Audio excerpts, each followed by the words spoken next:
Hello, and welcome to another edition of the Diamond Cooper Show, coming to you live from my hometown of Washington, D.C., over this wonderful place called YouTube. I hope you all had a wonderful weekend. Mine was, but hey, it is what it is. As long as we keep waking up, it's another opportunity for it to get better. Thank you to everybody who has liked and subscribed. And for those who are just joining me for the first time, please hit that like, hit that subscribe, rock with your brother. And I'm going to keep coming with this content. Before I get into the first segment, we got some action tonight. So I want to give you the Jews early because games are starting in a little bit. And then we're going to go with some NBA action tonight. The Clippers in Atlanta, they starting in about 15, 20 minutes. Take that game over in the NBA. Golden State in Brooklyn. They play at 8:15, I believe. Golden State, Brooklyn, under. The Clippers and Atlanta Hawks, over. Golden State Warriors, Brooklyn Nets, under. Get you some paper. If you checked out the Saturday edition, 4-0. So you got some money with me. Let's keep this train rolling. And now for the first segment, for real. So, of course, Bill Belichick was famous for the time he signed with the Jets or agreed to be the Jets head coach. And then in 24 hours, he flipped and went to New England.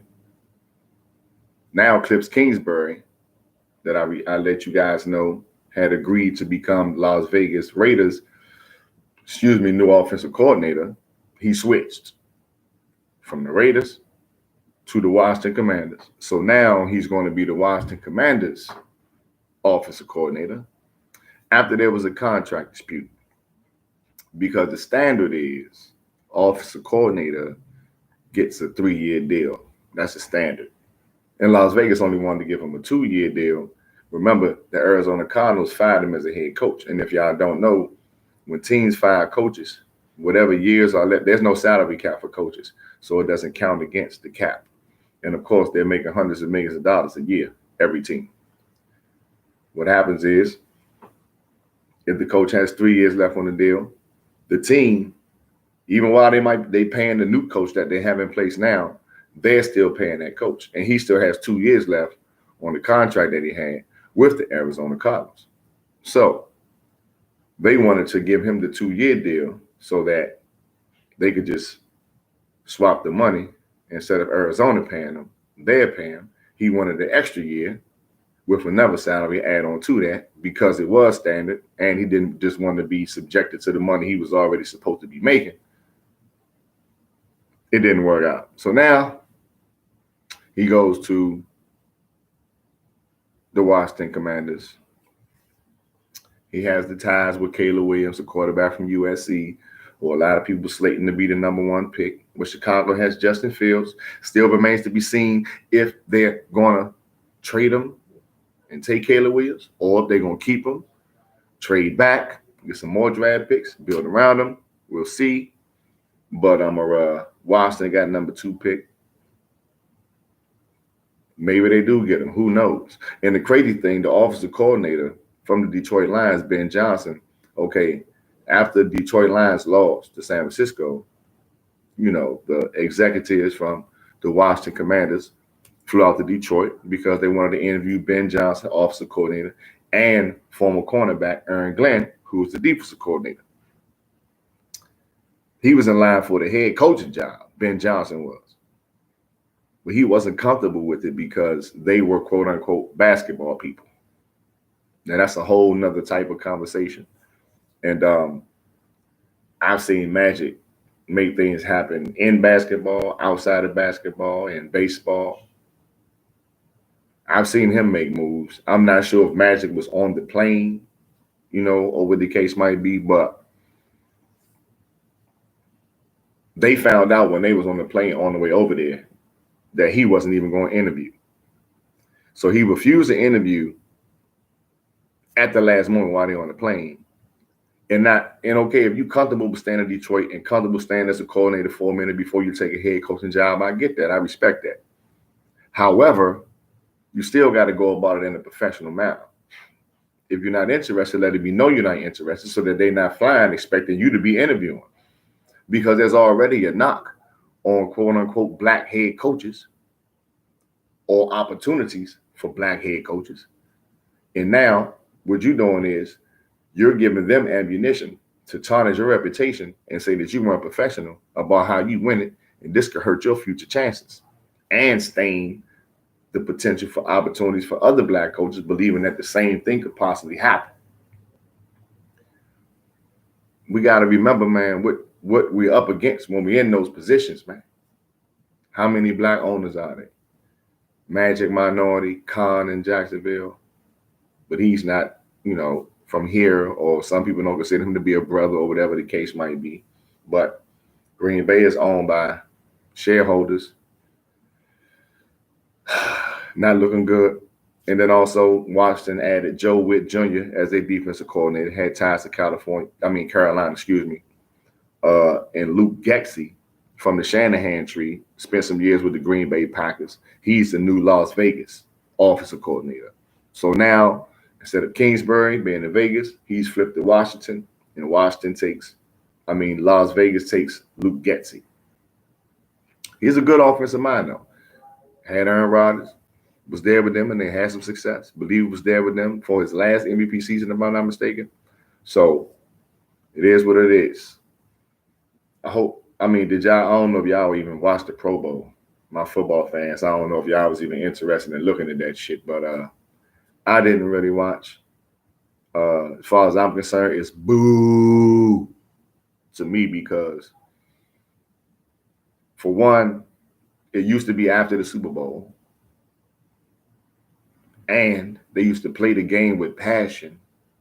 It was an actual football game, not skill challenges and flag football. Now, skill challenges are there, and you add that to the actual game, that's cool. But for one, it shouldn't be before the Super Bowl because the players that make the Super Bowl that were all pros or that got selected to be in the Pro Bowl don't get to play in it. So you don't think that the people that lose the Super Bowl want to play that next week and get another game? I guess it's entertaining for some. It's minimal health risk because they stopped guys from tackling and everything in the Pro Bowl before this rule change even came a couple of years ago.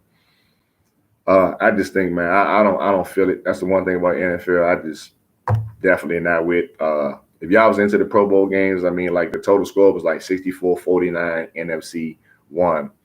And Eli was coaching the NFC, and Peyton Manning was coaching the AFC, but wasn't nothing for me. I don't know what it was for y'all.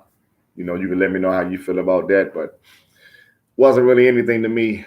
Not at all, brother. Pro Bowl, it means nothing, man. You might as well just have all pro and just forget it, man. At least the NBA, even though they don't play no defense no more, hardly. What they did last year because they had an extra bonus, but at least they actually still play the game. They ain't even no Pro Bowl game no more, man. So not going to give that too much more oxygen. Patrick Mahomes getting ready for the Super Bowl. And has to deal with the fact that his dad got arrested, for DWI. I guess, I didn't know this about his father, but, he got multiple, DWI arrests and stuff like that. And it's crazy because now it's a chance for the media to spin this narrative and get to talking about his father. And now they're going to try to pepper him with questions during Super Bowl media week, which is this week. And now he got to hear all this, man. That's his dad. I'm not going to disrespect nobody, parents. My father gone, rest his soul. It's just unfortunate, man, the timing of it. But I don't believe that it's going to deter his focus or really going to distract him. And I would hope that they got some PR people, some public relations people that can get in the mix and let them know, man, look, no questions about what's going on with his father, man. You feel what I'm saying? Like, for real. Because he playing in the biggest game, which is football. Do y'all think he's being disrespected by being an underdog? Because now he's 11-0-1 as an underdog, including the playoffs. Goddamn, if that don't say don't bet against this dude, something should. Ain't he been underdog every game in these playoffs? except the home game against Miami, of course. But the 2 road games, he was an underdog. You got to recognize greatness when you're seeing it. And a lot of people wanted to be dismissive about what was going on with Tom Brady after the Spygate stuff. But people also forget it took Tom Brady 10 years to win again. 10. And in those 10 years, he went twice and lost to Eli Manning. Both times.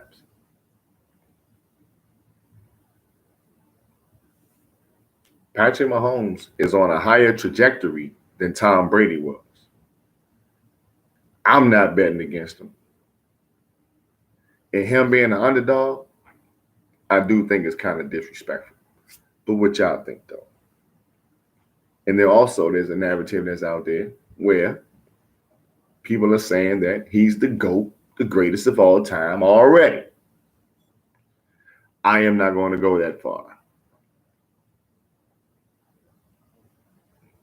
Whether there was a slither or an iota of doubt myself about Tom Brady, even if there was any doubts, questions, criticisms, suspicions, anything throughout this brother's career, when he left New England and went to Tampa Bay and won off the break, there was nothing else to be said as far as I was concerned. That was it. That's what you call hands down. So, Pat is on a higher trajectory than Tom Brady. And if he wins this ring, he will have exactly the same amount of rings, but more MVPs, more AFC championship wins, and more Super Bowl appearances. And he has time left to play. Can't say that he will never get there. But as it stands right now, he might be the best talented quarterback we've ever seen as far as his skill set and what he can do that kind of looks magical at times, or just make you be like, really? But Tom Brady to go. And then you can't forget people like Joe Montana, 4-0. Terry Bradshaw, 4-0. Troy Aikman, 3-0. You know, had some greats, but he's definitely on a proper trajectory. Do y'all know how much it costs to get a ticket to the Super Bowl? The average ticket price for the Super Bowl is $9,127. Average. Now, listen to what I'm saying. $9,127. Now, if I sound like one of them people that ain't got no money, hey, whatever. I'm all right with it. Call it what you want. If $9,127 is not a lot of money for you to pay for a ticket, I don't have a problem with it. To each his own. But goddamn, you're already making money off of the television deal. You're already making money off of the tickets, whether they cost that much or not. Concessions, merchandise sales. The artists that is performing, their record companies.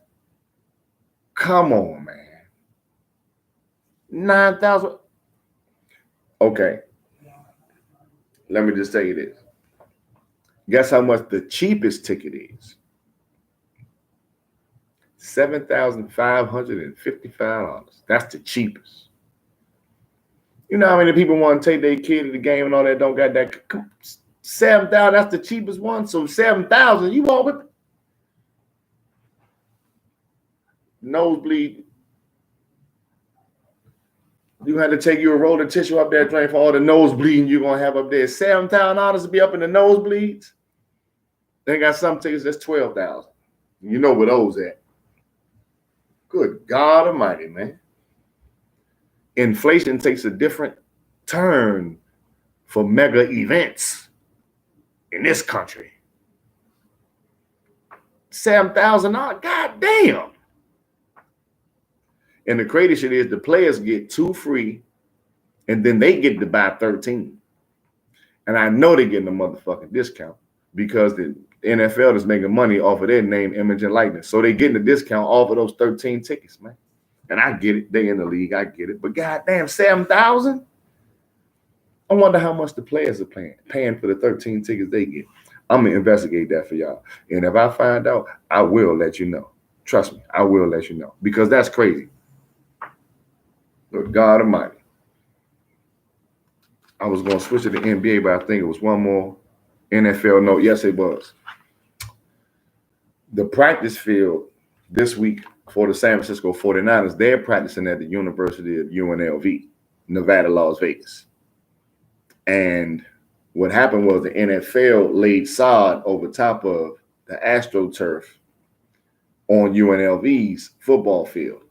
So the 49ers, they go out, they have each team, have NFL executives, and they go out and they check the grade of it.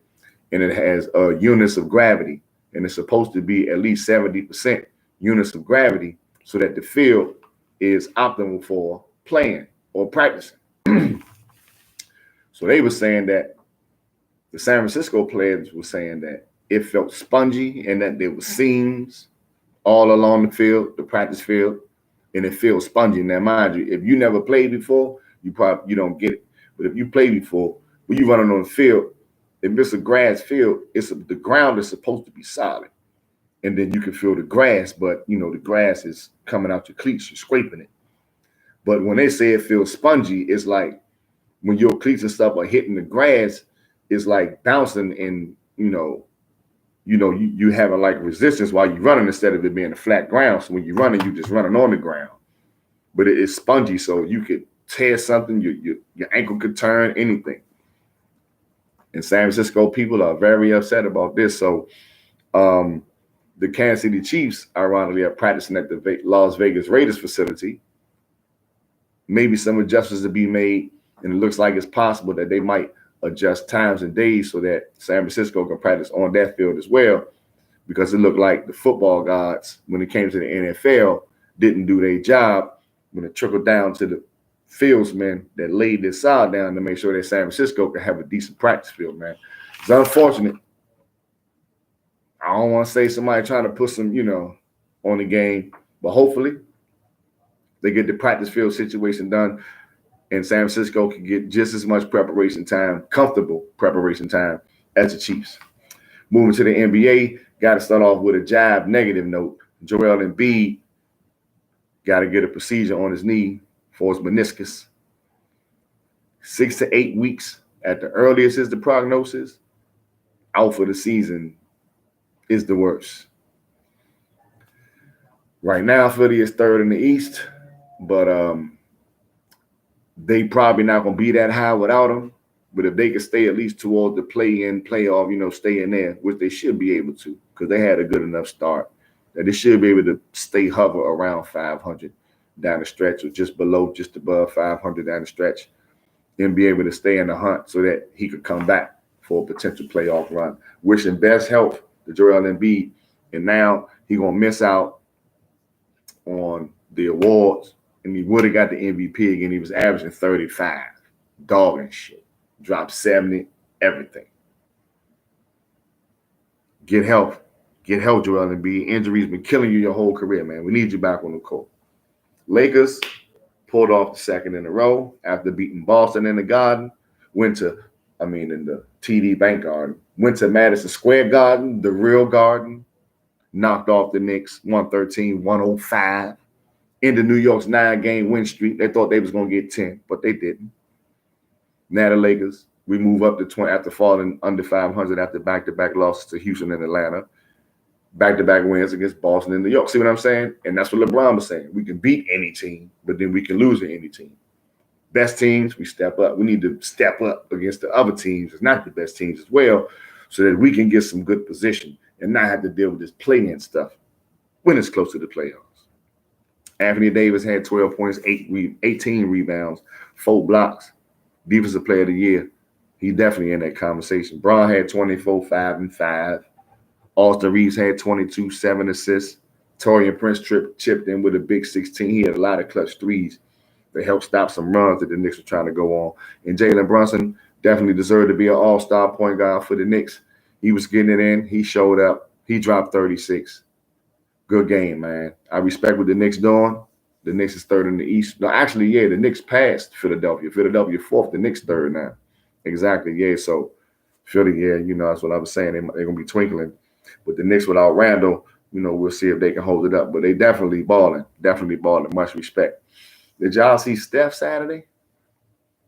Steph dropped 60, 30 in the fourth and overtime combined, but it just wasn't enough. They lost to Atlanta 141, 134 in overtime. Trae Young had 35. He hit 7 threes. Steph had 60. Man, if y'all didn't see the game, you got to watch Golden State play basketball. Just to watch Steph Curry. They got other good players. And the team they're going to be playing against, they're going to have good players. But Steph Curry is box office, man. This dude is entertainment at his best. Yo-yoing, stepping back, just pulling up, just quick.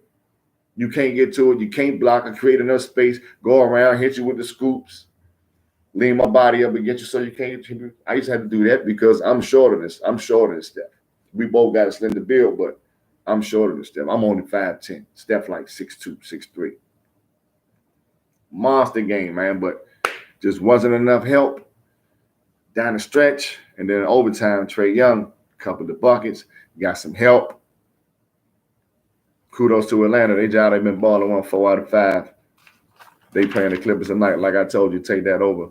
It might have just started, but you might be able to get it in. And then the Bucks, they was down 49-25 in the second quarter. And then Giannis went off. Dropped 48, double-digit rebounds.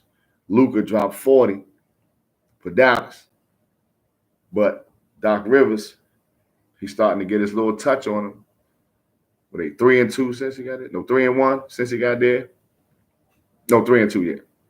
Since he got there. And now you're starting to see them tighten up a little bit, deal with adversity, because when they was down that much earlier in the season, Milwaukee just went on, got blown out. They just go ahead and sit Giannis, sit Middleton, sit Dame. Nope. Left them in, let them fight, get this back now. You're going to have to learn to go through this now. You're not going to get pampered through this joint. Doc Rivers giving them some of that old school. Come on now. Let's go. Let's get jiggy with it. Milwaukee still number 2 in the East. Giannis, 48, man. Most unstoppable player in the league since Shaq. Since Shaq left, LeBron, most dominant for a while. And he's still like the best driver when it comes to like skill driving to the basket. LeBron, he still navigates the paint better than anybody. But when it comes to force, just sheer force, Giannis is dominating, man. Dominating. Got a special. Hopefully everything works out. And I have a special guest tomorrow. I'll be back with you solo on Wednesday. Then I'm supposed to have another special guest for you on Thursday before I close the week out on Friday Dolo. And then we can have a possible, excuse my French, possible surprise guests on Saturdays as well. We're trying to help the Diamond Cooper Show grow. You're going to see different changes in the setup, the background, intro. We'll have some music for you, everything. I appreciate you for rocking with me. If you just tuned in, hit the like, hit that subscribe button. Tell your people to tell their people to tell their people to like and subscribe and rock with your boy. Peace and love.